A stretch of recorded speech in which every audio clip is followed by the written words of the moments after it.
I am so blessed. I am so grateful for all that I have. I am so blessed. I am so blessed. I am so grateful. I am so blessed. I am so blessed. I am so blessed.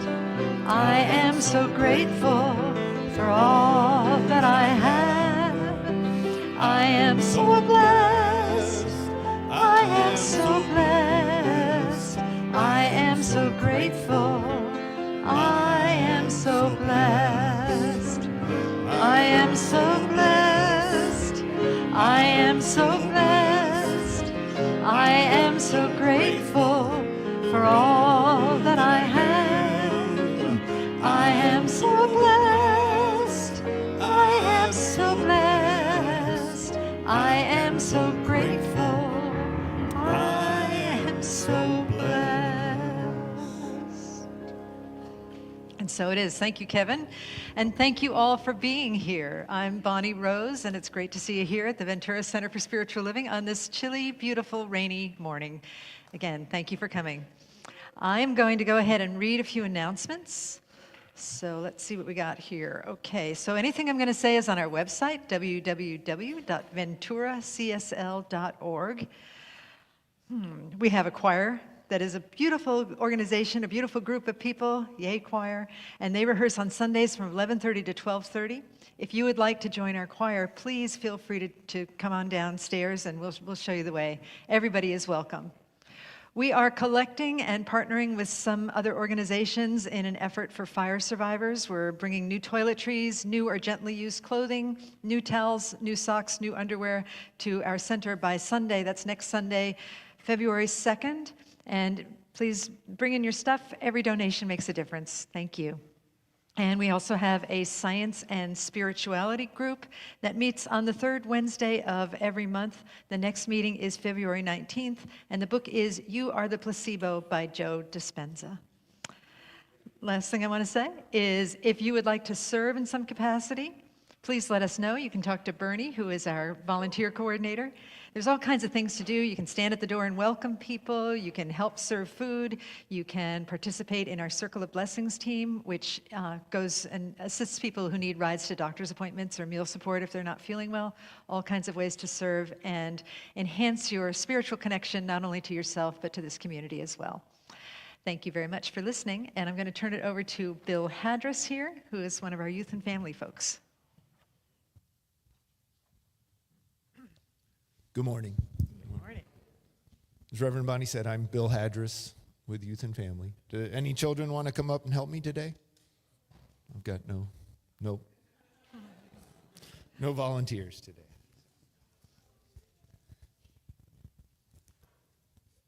All right. I'll put this down.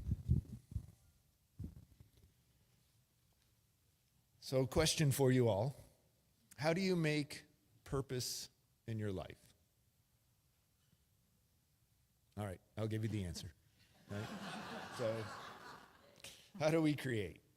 It starts with a thought, and then we have a feeling, and that thought and feeling need to agree in order for it to happen. There must be an agreement. It's that feeling that provides the energy to move the thought forward so that the thought can become a thing or an experience.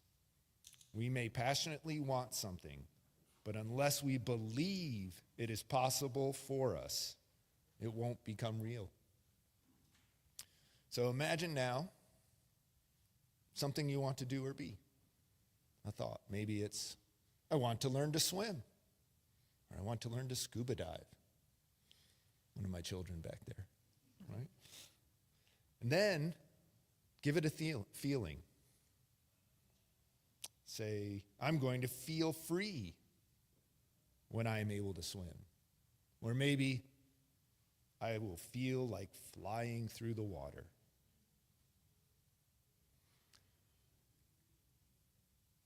Got a quote again by Martin Luther King about living life with purpose. So we want to live for something. make a purpose in your life. It could be big, it could be small. It is important that we learn to be passionate and that we learn to love and give to a cause bigger than ourselves.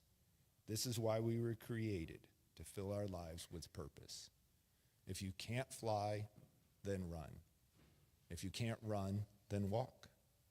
If you can't walk, then crawl. But whatever you do, you have to keep moving forward. So, invite you all to repeat after me. I bring joy to my thoughts. I bring joy to my thoughts. And so it is. And so it is. Thank you. Thank you, Bill. You are the face of God.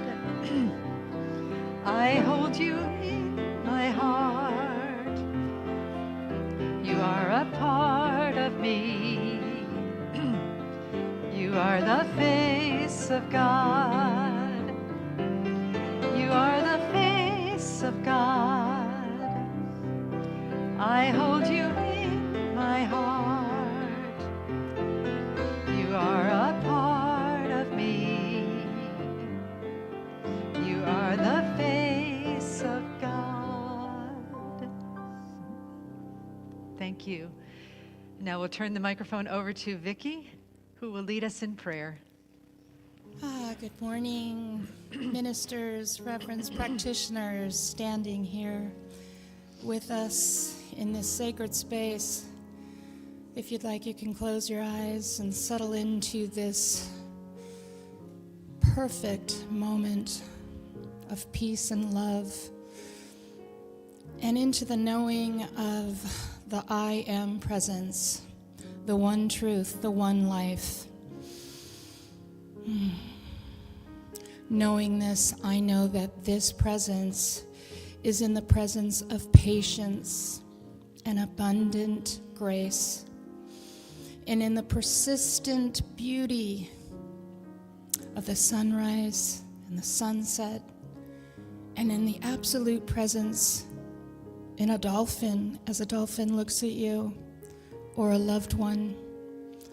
And this love and good is in each and every encounter with everyone. So I allow this truth to flow through me and know that service, the service of being present with myself and others, is truly allowing this love of God to be who I am. And so I am grateful to know that this center is a place where I can come to remember this. And I am grateful for those who serve and those who join us in interconnecting circles that extend throughout the planet and the universe, and help us surrender to the good in everyone and in all, and help us show up as light beings for this planet. Humbly, I just know there is so much more than I can even imagine with this. So I say thank you. I bless this. I bless each one of us here today. And I know this service unfolds perfectly. And I simply say yes, yes, yes. Thank you, thank you, thank you. And I release my prayer, knowing that's already perfect and done. And together we say, and so it is. Thank you, Vicki. And so it is, and so we allow it to be as we breathe in deeply and center ourselves into the awareness of being here in this perfect present moment. We breathe, we relax, we let go of getting here, we let go of the world around us, and we center in the world within us. Not the world within us as we tell ourselves what is possible, but the world of Spirit's possibilities. The world of knowing our oneness with the I Am presence that lives and moves and has its perfect being in all things. That I Am presence that is love, light, truth, harmony. Another name for God, Spirit, or higher power. Another name for love. Today we rest in the recognition, in the remembrance of that I am, that we are. And so we'll sing the I am remembering chant together. We sing it for ourselves, but also let us remember that because there is only one of us here, we sing this chant on behalf of all beings, on behalf of the entire cosmos. Together we sing, I am remembering who I am. I am remembering who I am. I am remembering who I am. I am remembering. I am remembering.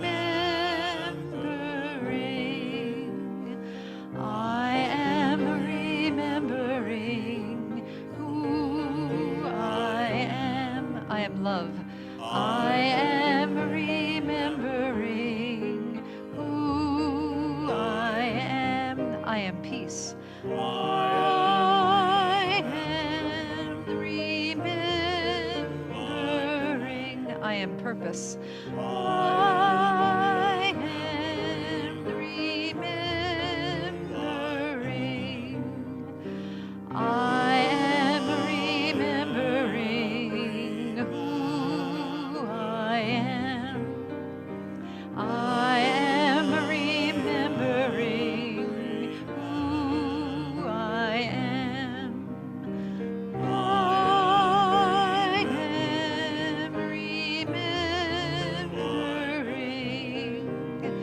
I am remembering. I am love. I am remembering who I am. Compassion. I am remembering who I am. I am peace. I am remembering. I am joy. I am remembering. I am remembering who I am. I am remembering who I am.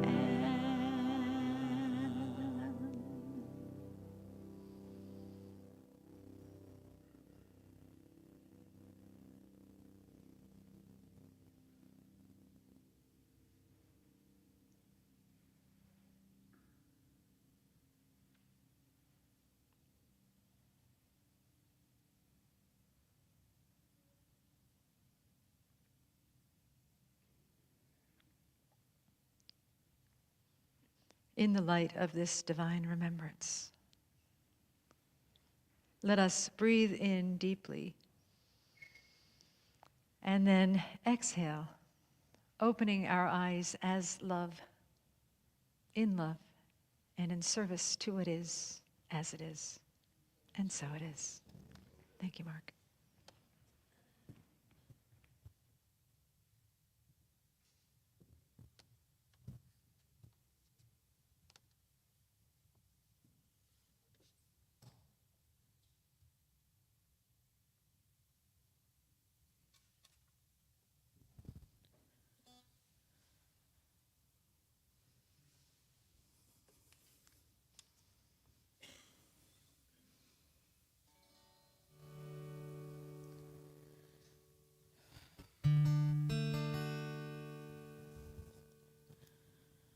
My third grade teacher promised me I could win the spelling bee.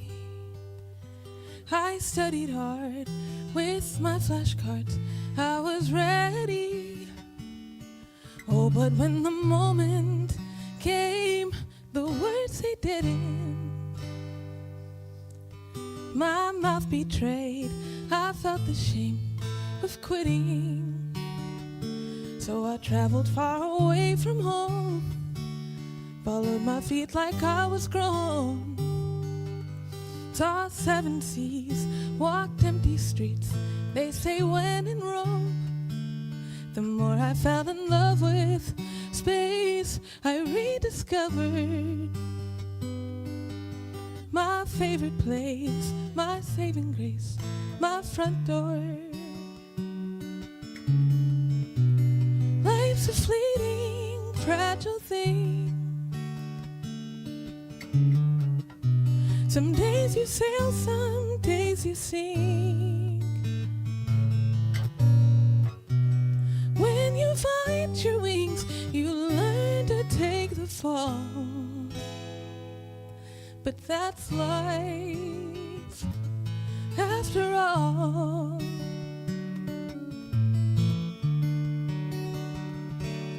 After I turned 20, my father left me with no goodbyes, no pretty lies, just an empty seat. No, it's very clear he's gone. I still miss him, but he's in my heart, never departs my memory. I hated living in the dark. Turn out the lights, I'd fall apart. Feared the unknown, being alone with a broken heart. Oh, but in the light of day, I guess I knew it. The only way out of the pain is through it. Oh, life's a fleeting, fragile thing. Some days you sail, some days you sink. If you watch your wings, you learn to take the fall. But that's life, after all.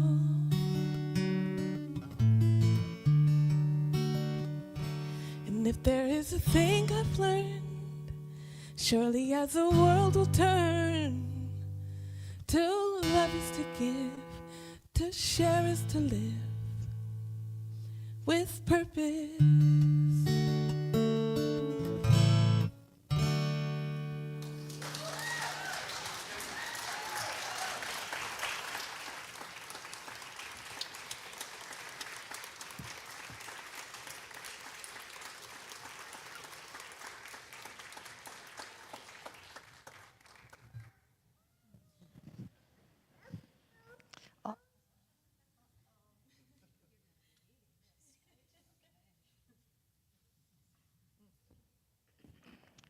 So thank you very much, Jade, and I just love seeing you and your whole family here, your mom and your daughter and your wife. So great to see you. Thank you. So today we're talking about living on purpose. Thank you for that beautiful song. Thank you. And our book of the month has been, oh, hello. Let's give Mary a round of applause. She's so gently trying to discreetly move the microphone, you know. So sweet. Thank you. So we're talking about purpose, and we're using this book by Edwin Gaines. This is our last week on this book, maybe our last week on this book. It's the 4 spiritual laws of prosperity. And the 4 spiritual laws are tithing or generosity. The second law is goal setting. The third law is forgiveness. Oh, why did I forget that one? Okay, third law is forgiveness, and the fourth law is purpose, living on purpose. So that's what we're talking about today. And today, I invited somebody from our congregation, one of our practitioners, to come and speak because she is an expert on purpose. She is one of the most purposeful people I know. Her name is Linda Drevenstedt. Let's give Linda a round of applause before we get her up here. Thank you. And Linda is a dynamo, y'all. She is a life coach, a practitioner, an author, and a person with a very strong sense of purpose that she communicates so beautifully. She's sharing her wisdom in a class that's starting next week, and it's called The Great Work of Your Life. And this is a class that will help people find their authentic self and express it in everything that they do. Because I think now, right now, there's a lot of chaos in the world, a lot of strange energy floating around all the time. And this is a time when a deep sense of personal purpose can really help. It not only helps us, but it helps everybody. We do this work here in this center, not only for ourselves, but we do it on behalf of all beings everywhere, as I'm fond of saying. And so it's an honor and a privilege and a joy for us to anchor in our true purpose and then live like that truth is true. There's a quote from Edwin Gaines. Oh, there's Linda. Forgot to put up your slide there, Linda. Hello, Linda. Let's give Linda another round of applause. There's a quote from Edwin Gaines in the book that we're featuring this month, and she says that every single one of us has a special gift to give to this world. We ask, am I willing to define, embrace, and hold fast to my divine purpose, prayerfully, persistently, and patiently? So, we ask ourselves that question. We know that we have a special purpose, a divine purpose that is ours to do, and then we ask ourselves, are we willing to hold fast to my divine purpose prayerfully, persistently, and patiently? We're going to chat with Linda, and Linda's going to help us show the way. I'm going to put you on the other slide. There we go. There we go. Okay. Come on up, Linda. Here we go. Let's give Linda some love. Thank you. So, Linda, welcome. Thank you. Sure. You're no stranger to this stage. You've been up here lots of times, right? Yeah. Enjoy all these people. Isn't it sweet? Yeah, they're great. So, will you tell us how you define purpose? I define purpose as the, I'm going to say kind of the guiding light that leads me into my future, my day, what I'm about. It goes all around things. It's kind of one of the times I defined it as like the umbrella under which everything kind of, all those little stays and the staff, they just come under it. So that as I'm doing whatever it is in my life, I look at it and just see how's that coming together. So you look at it in the context of your overall purpose then? Yeah, nice. Great, thank you. And can you share with us what your purpose is? My purpose, and it's interesting because it started out long, and then I took a course about purpose, and they said it needs to be 7 words or less, like you could put it on a billboard that you ride by and you can just see it and know it and get it. Yeah. So it's cultivate potential in people. Wow. So Cultivate. it ended up being 3 instead of 7. That's awesome. Cultivate potential in people. And how is that purpose manifesting for you? Oh gosh. I'm going to say when it started, it kind of moved me through all the years of my business, post-divorce, different things, looking at what is it that I'm doing that is cultivating me, growing me, and then that I can share that with other people. Because at that time I was a consultant, I had clients, dental staff and dentists were my clients, and I wanted to, it helped me see that I was there for every one of them, not just the dentist who was paying the bill, because sometimes they were at cross purposes. Sometimes the staff wanted this and the dentist wanted that. But to help me just see what was the overlying way that I could interact with these people and allow them to each bloom where they were. And I think if I've ever had a challenge with the purpose, it's seeing potential in people that they don't want to go for. Oh, tell us more about So that. that's that. Yeah. And I'm going to say particularly for dentists and sometimes staff members, in that I could see that they could move and be so much more than they were allowing themselves to be. Now, my clients were mainly in the Southeast, small towns mainly. So we're talking about people who were just glad to have a job sometimes. And I had to realize that. That they didn't have anything bigger than that to see, that having a good job as a dental assistant, a dental hygienist, or at the business office was a good thing. You were in a small town, you had a job. But I could see that they could be so much more. The dental assistant could be a dental hygienist, the dental hygienist could, serve in different ways. I could see it. So I think there's a gift, and then there's the flip side of it. I do believe that part of my purpose came as that gift. to see that. The fun thing is being able to see the people that catch their own light, I say, and that I can be some kind of a part of that. That's the beauty of it, of Yes. having a real purpose that you get to see outpictured. Nice. Say your words of purpose again for me. Purpose? No, Oh. no, Oh. your purpose. No. Is it too southern? No, what's your purpose, honey? Cultivate potential in people. Cultivate potential in people. So Yes. you're doing that in your field as an instructor, but also I'm assuming that you must do that a lot in your work as a practitioner and a life coach as well. Absolutely. Can you say more about that? I would say that when I transitioned out of selling my business from being a consultant, the purpose was there for sure. And then I felt like in my 20 years, 25 years as a consultant, the thing I kept bumping into was that it wasn't the systems that I'm a business person, I like systems that I could put into the office. What I saw was the leader, the dentist, he or she, in the later years there was a lot of she's, which was great. As a leader, if they didn't have their own sense of purpose and where they were going and willing to grow themselves past their own crap, they would just flounder still, no matter if they had the tools to go on and be greater than they were in the moment, which is what they were paying me to be, but then they would bump into that. So I would refer them to coaches and psychotherapists that I knew. So when I went through my transition from owning the business and consulting, I went back to train as a coach because I thought that was one of the paths that would allow me to continue my purpose.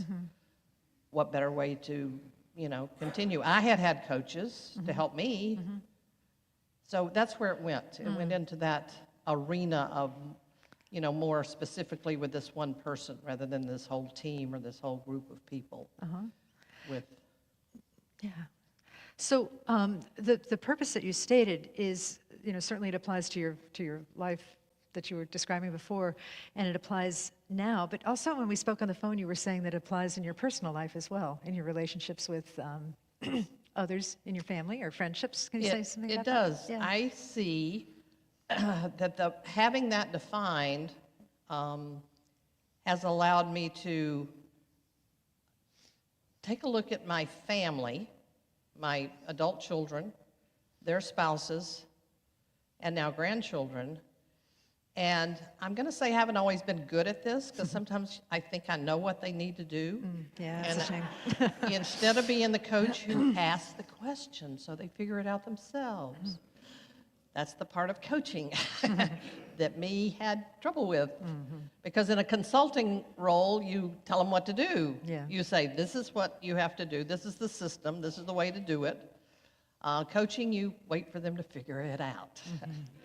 That hasn't always been the easy part, is to sit back and see the potential in, or see something going on, and pull myself back and go, just ask a question, Linda. The art of the question. What is the question you need to ask?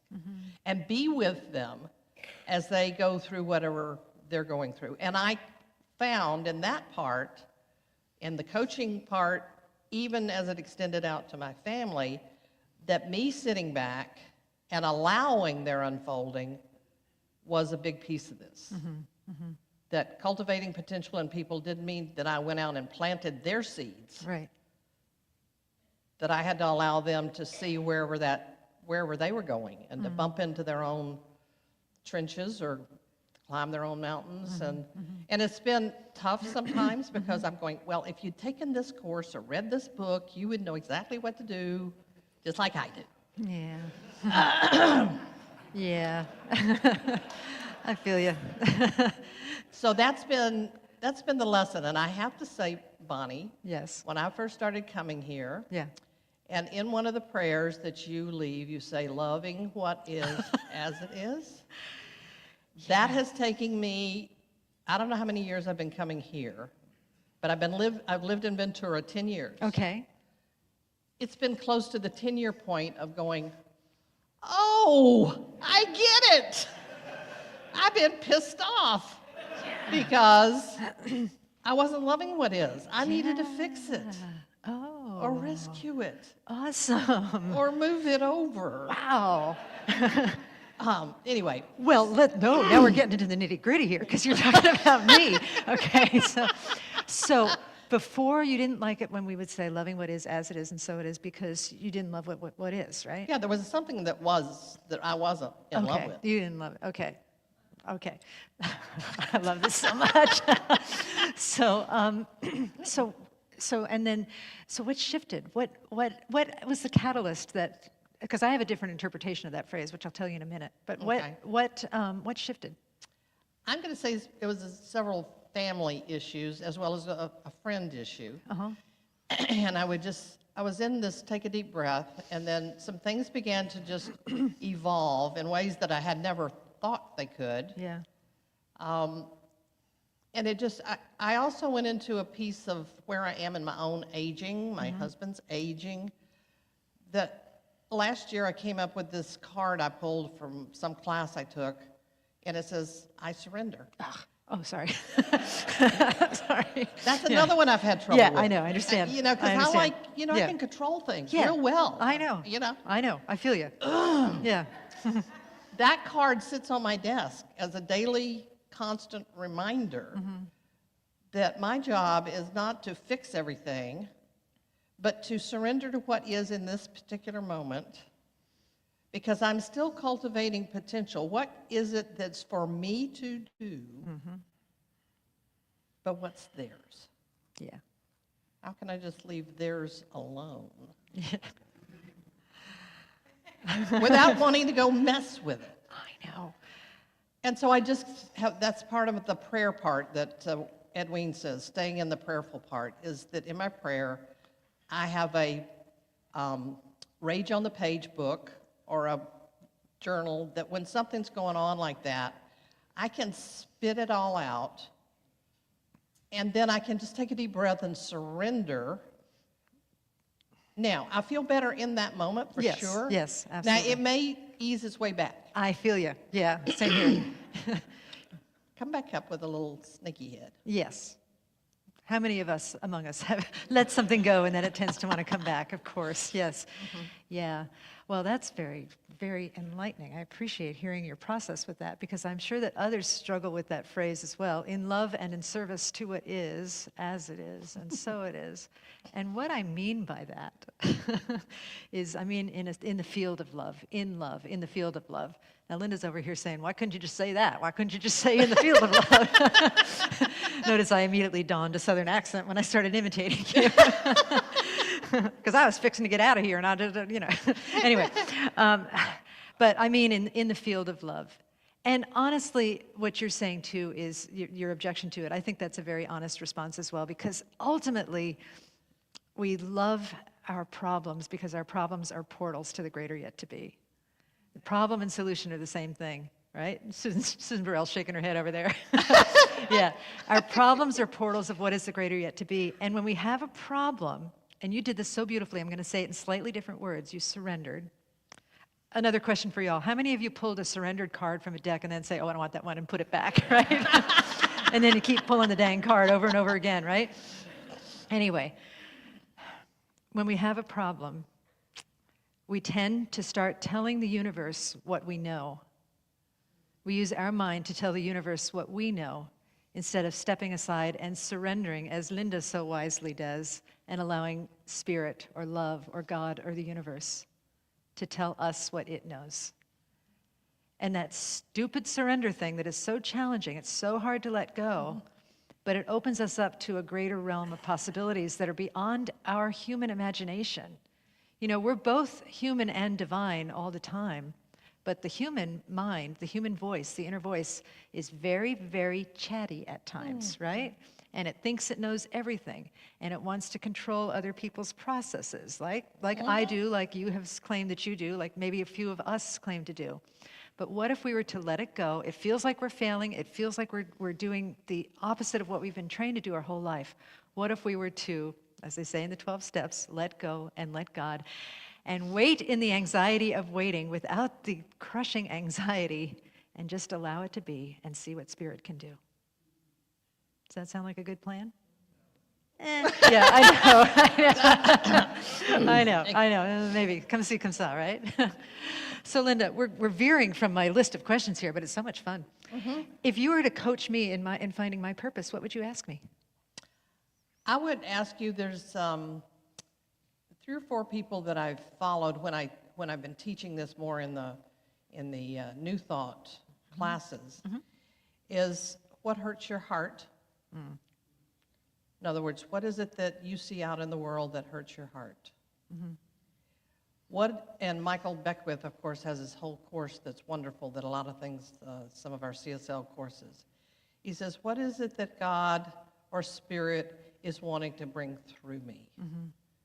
What is it that's a little more esoteric, I think, sometimes. But it's a beautiful process to just stop and go, what is it that the Spirit, the divine in me, and God is right here, not out there, which is, I mean, I grew up a little Southern Baptist girl, so there was something out there. God is in here. What is this God self pulling me toward, or nudging me toward, or when I'm in that particular endeavor or that particular thing, I come alive? What is it that brings you alive is another one. What is it that just brings you joy and life in your daily living? In other words, we can't dance all the time, but yay, if you like dancing, can you bring joy to others through teaching them to dance? In other words, there's a lot of pieces of purpose that can, and what's interesting is, I think is, I'm going to say American human beings raised in this country, and particularly in this day and time with everything that's going on, you too can become a TikTok star in, no time. Yeah. I think sometimes there's so many options, Yeah. so many things that pull us toward them, that sometimes it's hard to get centered inside. So to me, it's an inside job. Absolutely. It's a get quiet inside job. So what hurts your heart? And what is Spirit wanting to express through you?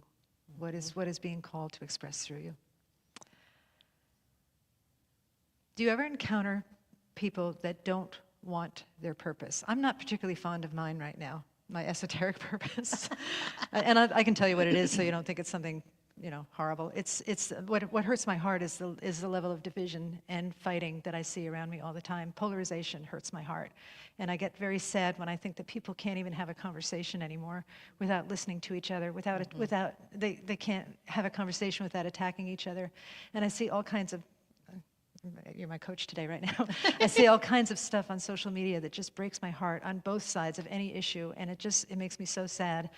And I know, because this pulls at me so deeply, and some of the work that I've done here in this church, some of the things that I've taught is that reconciliation, mystical reconciliation is my purpose. And moving into that place of the third force and knowing that there's an opposing factor and an affirming factor, and they push together. And as we are able to hold that tenderly, then there's a place for a third way to emerge. And I want to be the space where that emergence happens. And I want to ease suffering. But it's terrifying. What do you say about that? The thing I say about anything that seems huger than anything is that it ends up being one step at a time. Absolutely. And then the other is the cultivate potential in people for me is if I'm bumping into something that is really hurting my heart or is really troubling me, is really, I'm in this new phase of life that I don't like, or there's something happening in my family that I don't like, I need to grow through it. In other words, so what is the spiritual quality? What is the spiritual message in here? And I think it's a combination, at least for me. I don't totally rely on, 30 minutes every day of deep meditation. I do well at about 10, okay? I do journaling, but I also know that every class I take or every book I read it somehow nudges that purpose, that part of me that was originally in my first purpose I wrote was called the Christ light. What is that? What is it that I can go out and see out in this world? And that's where I ask for guidance. Is there a course? Is there a book? Is there something on my shelf already? Because I've got too many shelves that I can pull that will bring me through this trash I'm in, this stall, this conundrum, this whatever the piece is that I'm trying to get past, because I want to get back to that place I know I have in me called the joy of living my life on purpose. But what is it? What is that that's going on? And having written a couple of books, it would happen periodically because I would just go, oh, this book, nobody's going to read it. It's just not worth my time and effort. Babette, babette, babette, babette. So that voice, Yeah. how do I get past that voice? What is it in me? And is it something, what was it? I used a quote from Mel Robbins, who's one of, to me, the new gurus of the younger generation. Everything you're thinking is left over from when you were 0 to 8. Everything you're thinking. And so I will go back and do a coach process to go, okay, what is it that's back there that I'm still carrying around? Because it's not helping me be in joy, it's not helping me be in purpose. And let's go see what that is. Wonderful. I love that. Thank you. Yeah. You know, and as you're speaking too, I'm thinking about that thing that we were talking about before about letting go of the mind and asking, not imposing our possibilities upon spirit, but allowing spirit to impose its possibilities upon us. And I've found in my life, and perhaps you have too, that when we're going through something, later down the line, whether it's a good thing or a thing that we're naming not good, down the line we see, oh, that's why that happened. This was a piece of that puzzle. So whatever anybody in here might be going through now, whatever challenge you might be experiencing, whatever pain you might be having, whatever hurt you might be having, it's not that you created it or that you've done something wrong. It's just a piece of a puzzle that is serving you right now. Just maybe not can't see it, but at some point we'll be able to see it. You'll be able to see it. So. Yeah, hindsight's pretty interesting. Hindsight is pretty good, right? Yeah, yeah. And when you write a book, you really get to look at that too. Let me go back to my list here and see if there's anything else we want to ask you. Oh, you know what? In the quote that I read at the beginning, she mentioned about having a sense of commitment and dedication to your purpose. And do you have some tools for maintaining that commitment and dedication to your purpose, or for any of us?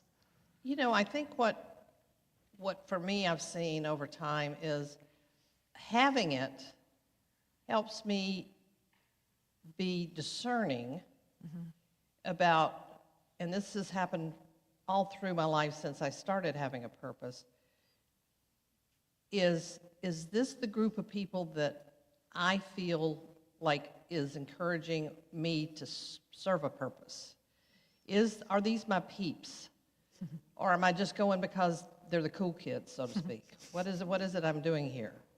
Is this organization that I'm willing to be a volunteer with, am I using my time wisely, and is it fulfilling a purpose?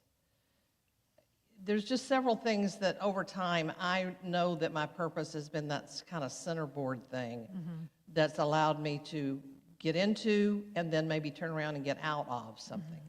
Or even a relationship or a friendship or something, and going, this just doesn't feel good when I'm with this person. It's feeling yucky. Now, family members we can't get rid of. So I have learned I have a couple of family members, not, now that, things have changed and I moved around and stuff, I'm not around so much. But I still have some family members that when I know I'm going to be with them, I have to be in preparation for the experience of loving them as they are. Right, right. Which ain't always easy. Right, right. We call that pre-forgiveness, okay? Yes, Just forgive yes, them. yes. Yeah. That's the big one for me. Right. With family is Yeah. that it's up to me. They are who they are. Yeah. And they are not going to change because I think they should. I know. Or even if I talk to them about it. I know. They kind of just look at me like I've got horns. I mean, it's just really strange. Yeah. When I can see so clearly that da-da-da-da. Yeah. That's the toughest one for me, I'm going to say, to still keep my own centerboard. Yeah. And stay in love, and knowing that I love this relative as they are. And that one, I really have to just do this, and I love you just like you are. Well, you know what we say in the South, right? Bless your heart. Bless your heart. Bless your heart, Exactly. yeah. Exactly. Right. Exactly. Bless your heart, Right. darling. No. So we're about to wind this up, but before we close, maybe tell us a little bit about what you think the most important thing for us to know is, and maybe say a few words about the class that you're getting ready to teach too. I would say, even though you may have a purpose, and mine was defined, and I think was pulling out files for the class I taught last Saturday in 1989, is that over time, there's a core of it that's going to stay the same.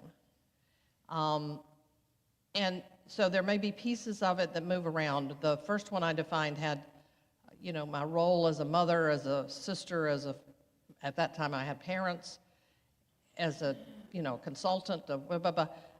And those roles do change. The purpose hasn't changed. It's gotten more clear, actually, I was going to say, in my, but the class that I'm going to be teaching, it's interesting. When you take a class on your purpose, even if you've got one, it helps you to clarify, verify, it like gets you back on your own track. Because sometimes, because it's up to us to be at purpose, to have a purpose. I mean, nobody's out here going, oh, Linda, by the way, because I don't have a boss around this. I'm my own boss with this.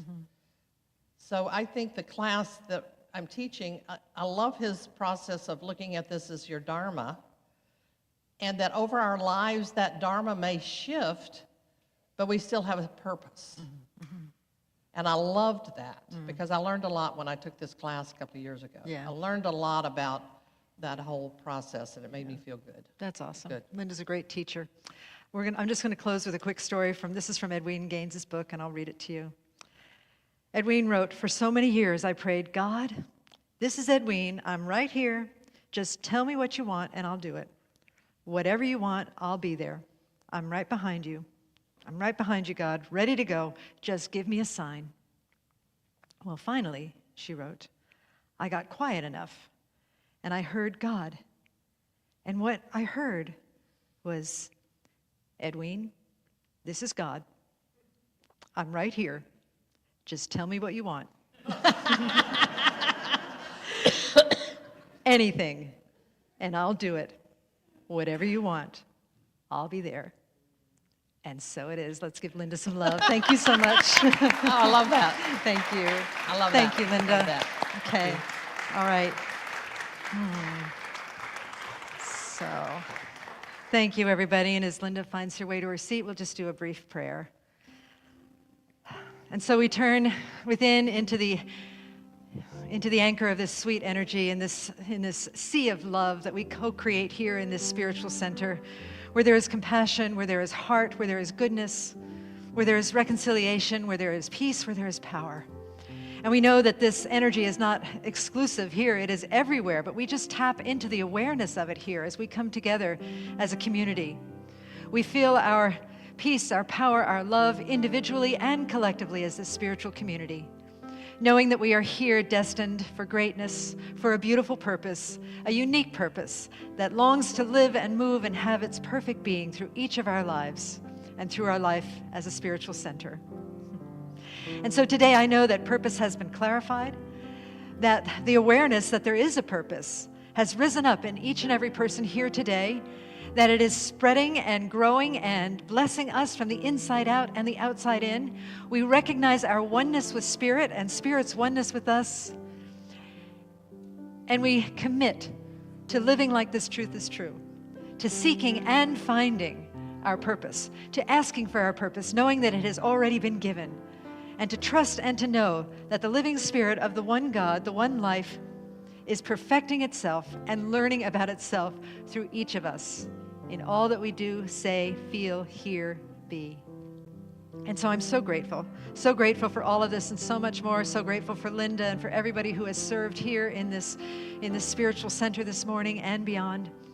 So grateful for the life of God and the transformation that is constantly evolving and flowing through each of us.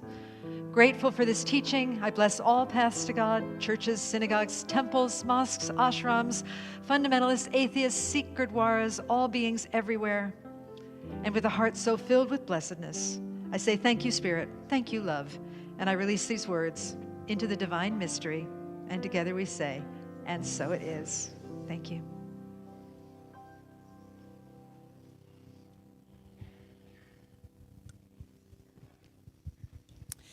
Thank you, Linda, Bonnie, Jade. Oh my God.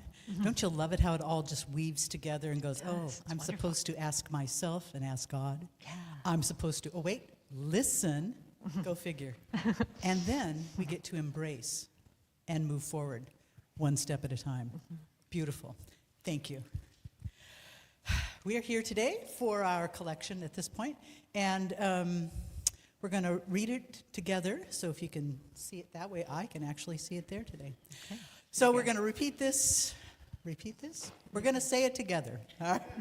Let me just repeat this. Say it together. Say it together.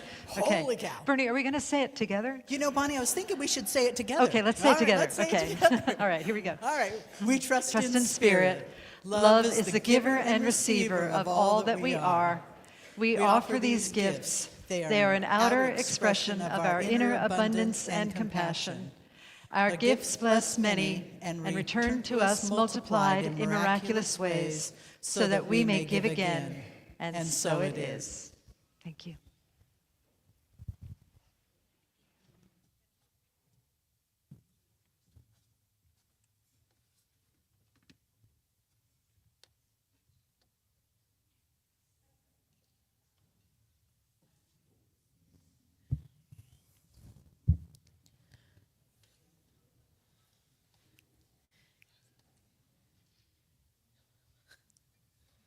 We're calling an audible here.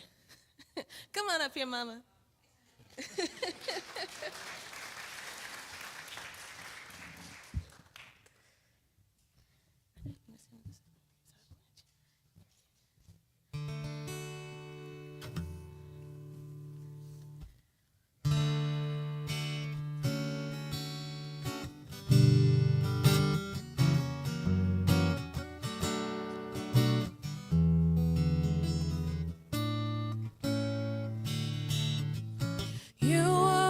To Emerald City, if you don't follow those yellow bricks, it is the road we live for. Starts right outside your door. If sometimes you feel afraid, remember what your auntie said. You know that you can always come home. Forget how far you roam. I had a childhood full of dreams. Now that I'm older, fairy tales are distant memories. Growing up, it's all the bedtime stories. But I still believe, I do believe.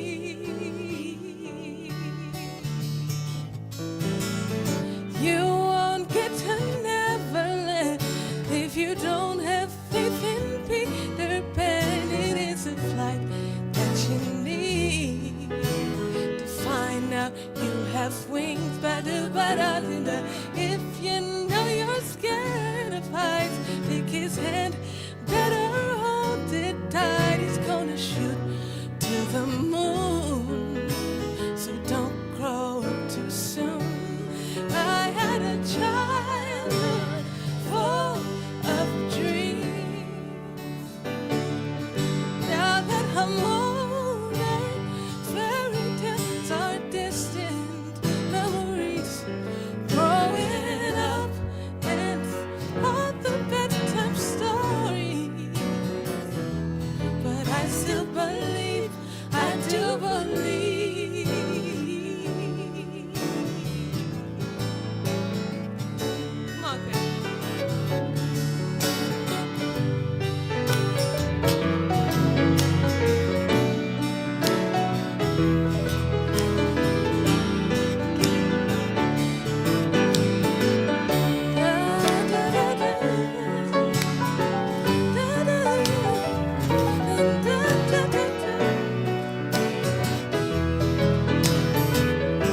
Chris, everybody. I had the childhood full of dreams. Now that I'm older, fairy tales are distant memories. Growing up and never the bedtime stories. But I still believe, I do believe. I still believe, I choose to believe in dreams.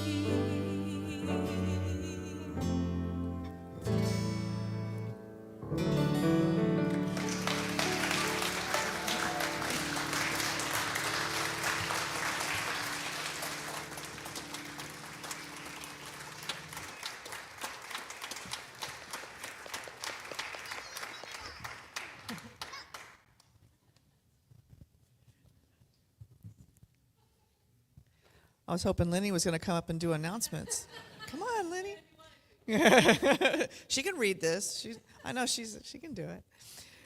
So I'm Reverend Jennifer. I am the assistant minister here, and we're going to finish off the service today with a few more announcements. Again, everything here that I say is going to be on our website at www.venturacsl.org. If you are here in person, you can ask somebody with a stole. Either one of the teal stoles is one of our ambassadors, or one of the white stoles, those are our practitioners. They'll be able to point you in the correct direction of whatever your questions may be. So like we talked about during the service, The Great Work of Your Life is a 6-week class that Linda is teaching, and it starts tomorrow night.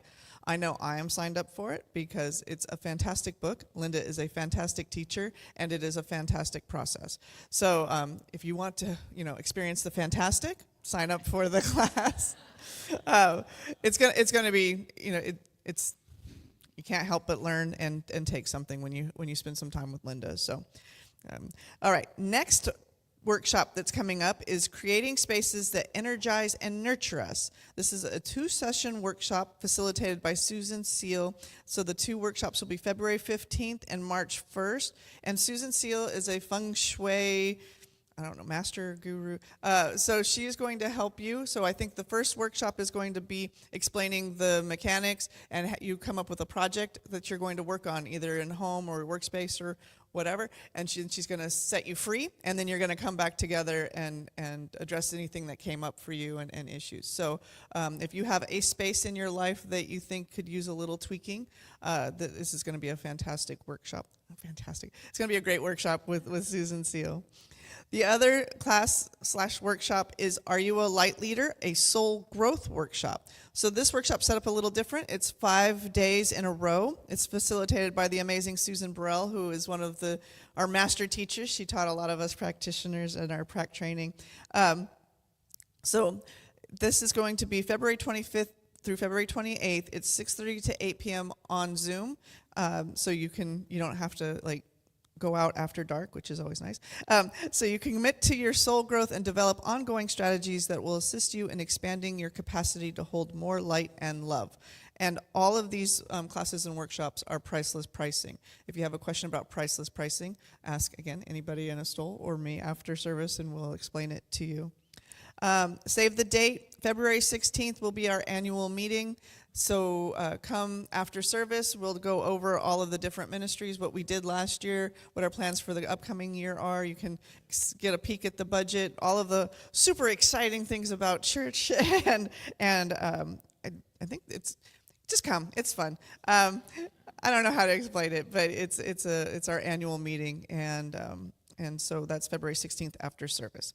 Today, after service, if you would like coffee or tea or hot chocolate or cookies, or I think there's hummus and vegetables or a myriad of other treats, they're through these doors here. And we also have a bookstore back here that will have the featured book and lots of other books. When Linda was talking about, those books on your bookshelf, if you don't have that bookshelf to go to, we can get you sorted. So, and if you have anything that came up, like with the word surrender, maybe just me, but if you're you keep pulling that same card, metaphorically or really, you can have a 1-minute miracle with a practitioner down here. They would love to pray with you and help discern or navigate through anything that's celebrating or an issue that's coming up.